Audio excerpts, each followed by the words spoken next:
How to log in with Google Play in Brawl Stars.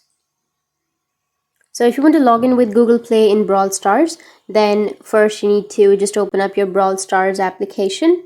Now once you open, if you don't have this phase, then you will have settings option on the top right. You can simply go with your settings. But if you don't find your settings, then you can go with the upper left, which has that Supercell ID. So tap on it, and here you can tap on continue. And here you need to enter your email address that you have on your Google Play Store. So enter the email address, tap on login, and after that you will receive a code and you will be able to log into your account. Or once you are done with the demo phase, now here on the top right you will have 3-bar icon. Tap on that and then go with settings.